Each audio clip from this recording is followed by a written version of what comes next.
नमस्कार दोस्तों, स्वागत है आपका मेरे चैनल कॉमिक्स लाइफ में। शुरू करते हैं मनोज कॉमिक्स की एक और मज़ेदार कॉमिक्स, नोटों में भगवान। नोटों में भगवान, लेखक अशीत चटर्जी, चित्रकार जगदीश पंकज। जैसा कि हम अपने पिछले वीडियो मकड़ी रानी और चमत्कारी चोर में देख चुके हैं कि शहर में हो रही चोरियां और ड्यूटी पर तैनात पुलिस कर्मियों के रहस्यमय ढंग से गायब हो जाने की वजह से आम जनता में आतंक फैल जाता है। पुलिस विभाग में खलबली मच जाती है। चमत्कारी चोर को पकड़ने का साहस किसी में नहीं रहता है। इसी बीच मकड़ी रानी की चमत्कारी चोर से मुठभेड़ होती है और वह यह जानने में सफल हो जाती है कि मास्टर नाम का एक खतरनाक वैज्ञानिक ही चमत्कारी चोर है। तब मकड़ी रानी अपने साथियों अजय, विजय और टिंगू को एक ऐसी कार का पता लगाने का काम सौंपती है जिसमें चमत्कारी चोर के आदमी चोरी का माल लेकर फरार हुए थे। अजय विजय उस कार की तलाश में मारे मारे फिरते हैं। अचानक वह कार उनको नजर नहीं आती है। वे पीछा करते हैं, लेकिन अपराधी उन्हें डॉस देकर निकल जाते हैं। असफल होकर लौटते समय अजय विजय की मुलाकात टिंगू से होती है, जो उन्हें प्रेत लीला की कहानी सुनाता है। प्रेतों का रहस्य जानने की कोशिश में वे एक रहस्यमय एवं पुरानी हवेली तक पहुंच जाते हैं। हवेली के पास उन्हें एक हीरा मिलता है। असल में वह हीरा सेठ गुलाब राय ज्वेलर्स की दुकान में से चोरी गए हीरो में से एक होता है। अजय विजय के गुलाब राय से यह कहने के बावजूद कि वह हवेली और हीरे के बारे में किसी को कुछ न बताए, गुलाब राय संबंध पुलिस अधिकारी इंस्पेक्टर तारकुंडे को सब कुछ बता देता है। इंस्पेक्टर तारकुंडे हवेली में छापा मारता है, परंतु उसे वहां कुछ नहीं मिलता। तब वह शक के आधार पर अजय विजय और टिंगू को गिरफ्तार कर थाने ले जाता है। अब आगे। उधर हवेली के तहखाने में, हमें माफ कर दो मास्टर, आइंदा कभी हम तुम्हारे रास्ते की रुकावट नहीं बनेंगे। हा हा हा, तुम जो कहोगे हम वही करेंगे। जिंदगी भर तुम्हारी गुलामी करेंगे। हमें हमारा असली रूप वापस दे दो। हम वायदा करते हैं हमारी 7 पुश्तों तक भी कोई पुलिस की नौकरी नहीं करेगा। हम तुम्हारे आगे हाथ जोड़ते हैं। हमें अपने बीवी बच्चों के पास लौट जाने दो। और अट्टहास करती हुई वह रहस्यमय स्याह आकृति हॉल में मौजूद अपने आदमियों की तरफ पलट कर गुर्राई। देख रहे हो इन्हें? यही हाल तुम लोगों का भी हो सकता है। रहम मास्टर, रहम। इससे पहले कि हमारा कहर तुम पर टूट पड़े, बताओ पूरी एहतियात के बावजूद पुलिस इस हवेली में कैसे पहुंची? कौन है वह गद्दार? हमने आपका नमक खाया है मास्टर, झूठ नहीं बोलेंगे। कल शाम मोटरसाइकिल पर सवार 2 लड़कों ने हमारी कार का पीछा करने की कोशिश जरूर की थी, लेकिन हम उन्हें डॉस देकर निकल गए थे। यह झूठ बोल रहा है सरदार, वे 2 नहीं 3 थे। अब मेरी समझ में आया कि वे लड़के हवेली तक कैसे पहुंचे। और फिर चौकीदार रात हवेली में दाखिल हुए अजय विजय और टिंगू से हुई मुलाकात के बारे में मास्टर को बताने लगा। जैसे ही वह खामोश हुआ, मास्टर दहाड़ा, और तुमने उन लड़कों को लौट जाने दिया मूर्ख। वे लड़के तुम्हें जरूर पहचान लेंगे, इसलिए अब तेरा जिंदा रहना खतरे से खाली नहीं। रहम मास्टर, रहम। लेकिन मास्टर को चौकीदार पर जरा भी तरस नहीं आया। आह, और पलक झपकते ही, ईश्वर तुम्हारी आत्मा को शांति दे। हा हा हा। चौकीदार की मौत का यह नजारा देख बाकी आदमियों के बदन में झुरझुरी सी दौड़ गई। तभी मास्टर उनसे मुखातिब हो भयानक स्वर में बोला, तुम लोग फौरन उन लड़कों का पता लगाकर उन्हें खत्म कर दो, ताकि इस हवेली का जिक्र उनके होठों पर ना आ सके। Yes master. उधर तारकुंडे अजय विजय और टिंगू का मुंह खुलवाने के लिए सख्ती बरतने की सोच ही रहा था कि तभी, सर आपका फोन। ठीक है, तुम चलो, मैं आता हूँ। फिर तारकुंडे अजय विजय और टिंगू की तरफ पलटते हुए रूखे स्वर में बोला, मैं तुम लोगों को कुछ समय और देता हूँ, फैसला कर लो। तुम लोग मुंह खोलोगे या मुझे तुमसे सख्ती से पेश आना होगा। यह मत सोचो कि टिंगू है तो मैं कोई लिहाज करूंगा। इतना कह तारकुंडे दनाता हुआ हवालात से बाहर निकल गया। तारकुंडे के बाहर जाते ही विजय टिंगू से मुखातिब हो बोला, तू ही समझाना अपने पापा को। पापा को तो मम्मी ही समझा सकती है भाई। कुछ ही देर बाद हेड कांस्टेबल मौजीराम वहां आकर बोला, तुम लोगों को छोड़ा जा रहा है। वो मारा, जरूर मम्मी का फोन आया होगा, वरना पापा की समझ में हमारी निर्दोषिता की बात कहाँ आने वाली थी। अजय विजय और टिंगू ने फौरन थाने के बाहर जाने की राह पकड़ी। उनके जाने के बाद तारकुंडे गहरी सोच में डूब गया। आईजी साहब को भला इन्हें छुड़वाने की क्या जरूरत थी? खैर, मैं भी देखता हूँ मकड़ी रानी कब तक अपने आप को बचाती है। बस एक बार कोई ठोस सबूत लग जाए मेरे हाथ। तभी नए थाना अध्यक्ष इंस्पेक्टर शिंदे ने तारकुंडे की सोचों को भंग करते हुए कहा, तारकुंडे, मेरा ख्याल है चोर चोरी का माल ठिकाने लगाने की जरूर कोशिश करेगा।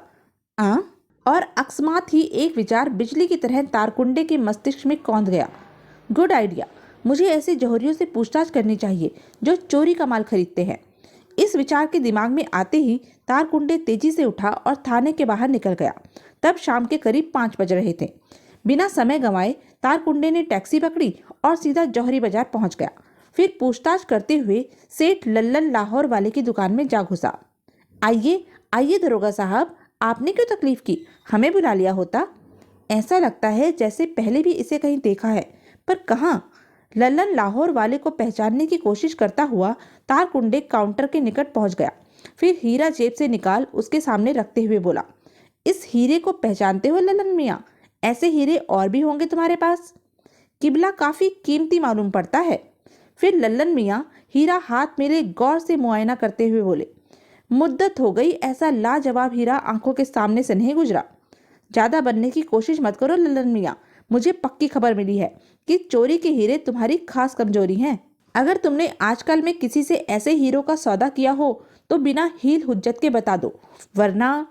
कुछ देर ना नुकुर करने के बाद लल्लन लाहौर वाले ने हीरे और आभूषण खरीदने की बात स्वीकार कर ली।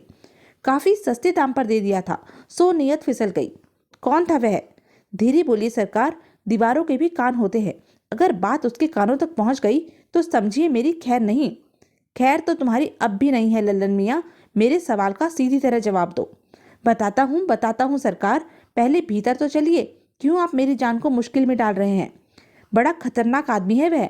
अगर उसे पता चल गया कि मैंने आपको उसके बारे में कुछ बताया है तो यूं गर्दन हलाल करके रख देगा मेरी। ठीक है, चलो अंदर, पर याद रखो होशियारी दिखाने की कोशिश की तो हड्डी पसली तोड़ डालूंगा। फिर तारकुंडे लल्लन लाहौर वाले के साथ भीतरी केबिन में पहुंचकर बोला, हाँ अब बोलो, कौन है वह? बताता हूँ हुजूर, सब कुछ बताता हूँ, पर वादा कीजिए आप इस मामले में मेरा नाम जाहिर नहीं करेंगे। मेरा समय बर्बाद मत करो ल। और तभी आह हा हा हा, दूसरे ही पल तारकुंडे मूर्छित हो फर्श पर ढेर हो गया। इसे अड्डे पर ले जाने का प्रबंध करो भीमा, मैं मास्टर को खबर करता हूँ। जो हुक्म सरदार। और लल्लन मियाँ के जाते ही भीमा अपने काम में जुट गया।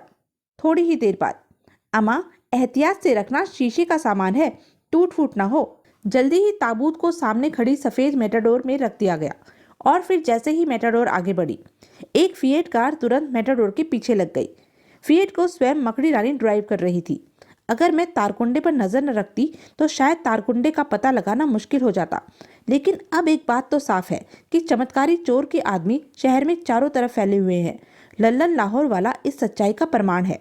फिर लगभग आधे घंटे बाद मेरा शक ठीक निकला। ये लोग उसी हवेली की ओर जा रहे हैं जिसका जिक्र अजय ने किया था। मुझे कार यहीं छोड़ देनी चाहिए। हो सकता है चमत्कारी चोर के आदमी इलाके की निगरानी कर रहे हों। और कार को वहीं कच्ची सड़क से हटकर वृक्षों की ओट में खड़ी कर मकड़ी रानी किसी छलावे की तरह आगे बढ़ी जा रही थी। कुछ ही देर बाद, गाड़ी वापस ले जाओ और मेरे फोन का इंतजार करो। ठीक है सरदार। तो यह है इस चबूतरे का राज।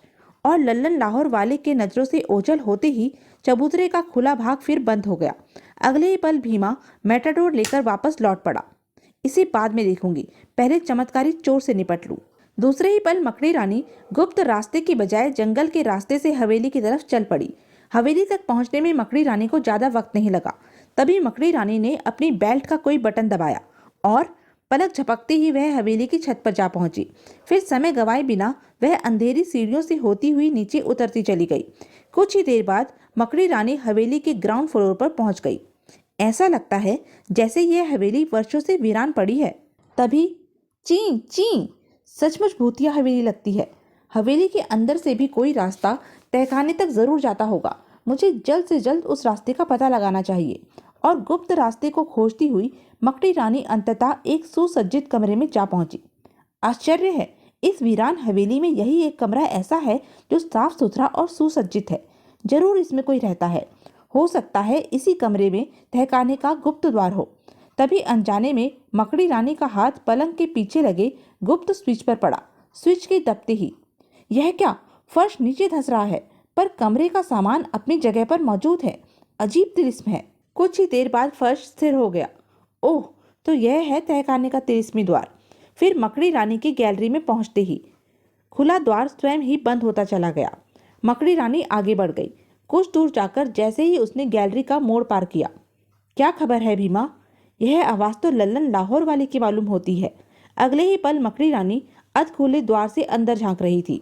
ओह, तो वे छोकरे हवेली के मालिक का पता लगाने की कोशिश कर रहे हैं, तो तुम उनकी मुश्किल आसान क्यों नहीं कर देते? उन्हें काली माँ के मंदिर में इसी बहाने से बुला लो और उनका काम तमाम कर दो, समझ गए ना? हा हा हा। इस बीच मकड़ी रानी दबे कदमों से अंदर दाखिल हो गई। जैसे ही लल्लन लाहौर वाला रिसीवर क्रेडिट पर रखकर मुड़ा, कौन? मकड़ी रानी, तो तुम यहाँ? तेरी एक एक बात मैं सुन चुकी हूँ। तू आज तक कानून की नजरों में धूल झोंकता रहा, पर मुझे धोखा देना इतना आसान नहीं है लल्लन लाहौर वाले उर्फ डाकू लाखन सिंह। अब तू मेरे हाथों से नहीं बच सकता। तुमने यहाँ आकर और मेरी असलियत जानकर अपनी मौत को दावत दी है मकड़ी रानी। कहने के साथ ही लल्लन मियाँ का हाथ तेजी के साथ टेबल पर रखे रिवॉल्वर की तरफ बढ़ा, लेकिन उसकी सारी फुर्ती धरी की धरी रह गई। तड़ाक! आह! परंतु चोट की परवाह किए बगैर लाखन सिंह ने तुरंत अपने आप को संभाला और घायल चीते की तरह मकड़ी रानी पर झपट पड़ा। मैं तुझे जिंदा नहीं छोड़ूंगा मकड़ी रानी। आजा बच्चू, अभी मजा चखाती हूँ। और जैसे ही लाखन सिंह मकड़ी रानी के करीब पहुंचा, बोल, मास्टर कहाँ है? इंस्पेक्टर तारकुंडे को तुमने कहाँ रख रखा है? मकड़ी रानी की बाह का कसाव लाखन सिंह की गर्दन पर क्षण प्रतिक्षण बढ़ता जा रहा था। अगर तूने जल्दी जवाब नहीं दिया तो तू जिंदा नहीं रहेगा। बताता हूँ, पर मेरी गर्दन। आह! गर्दन पर कसाव कुछ कम होते ही लाखन बोल पड़ा। इंस्पेक्टर तारकुंडे यहीं तहखाने में एक कमरे में बेहोशी की हालत में कैद है, पर मैं यह नहीं जानता कि मास्टर कहाँ है। तू ऐसे नहीं बताएगा। आह! मुझे छोड़ दो। और इससे पहले कि लाखन सिंह संभल पाता, आह! जल्द ही लाखन का धैर्य जवाब दे गया। मत मारो, मत मारो मुझे, मैं तुम्हें सब कुछ बता दूंगा। आह! अब आए ना सीधे रास्ते पर। अब बता, मास्टर कौन है और तेरा उससे संबंध कब और कैसे हुआ? फिर लाखन सिंह बिना किसी विरोध के उस हवेली में अपने आगमन और मास्टर से हुई पहली मुलाकात के बारे में मकड़ी रानी को बताने लगा। करीब 5 साल पहले पुलिस की पकड़ से बचता बचाता मैं अपने 6 साथियों के साथ इस शहर में आ गया। फिर हमने शहर में छोटी मोटी डकैतियां डालनी शुरू कर दी। एक दिन डकैती डालने के इरादे से हम इस हवेली में आए। सरदार, सुना है यह भूतिया हवेली है। हवेली में जाना खतरे से खाली नहीं। बकवास बंद कर भीमा, भूत प्रेत नाम की कोई चीज नहीं होती। मैंने अपने आदमियों को प्रोत्साहित किया। यह बहुत पुरानी हवेली है। ऐसी हवेलियों में अक्सर खजाने गड़े होते हैं। अगर किस्मत ने साथ दिया तो आज हमारे वारे न्यारे हो जाएंगे। ठीक है सरदार, जैसी तुम्हारी मर्जी। और फिर मैं अपने साथियों सहित हवेली में दाखिल हो गया।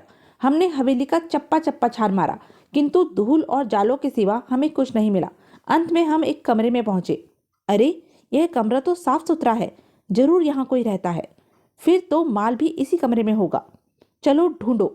हमने पूरा कमरा छान मारा, हमारे हाथ तो कुछ नहीं आया।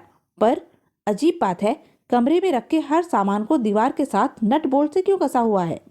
शायद रहने वाले को यह डर है कि कहीं कोई उसका सामान ही ना उठाकर ले जाए। तभी भीमा का हाथ किसी स्विच से टकराया और अगले ही पल फर्श नीचे धंसने लगा। ओह, अब समझ में आया कि कमरे का सामान फर्श के साथ नीचे क्यों नहीं आया। इतना कह लाखन सिंह कुछ पल सांस लेने के लिए रुका। फर्श को इस तरह बनाया गया है कि लिफ्ट की तरह प्रयोग भी हो जाए और किसी को इस गुप्त रास्ते का पता भी न चले। दाद देनी पड़ेगी उस दिमाग की जिसने उस फर्श रूपी लिफ्ट का निर्माण किया। तो यह थी अब तक की कहानी। आगे की कहानी जानने के लिए बने रहें मेरे साथ। और हाँ, मेरे चैनल को लाइक, शेयर और सब्सक्राइब करना ना भूलें। धन्यवाद।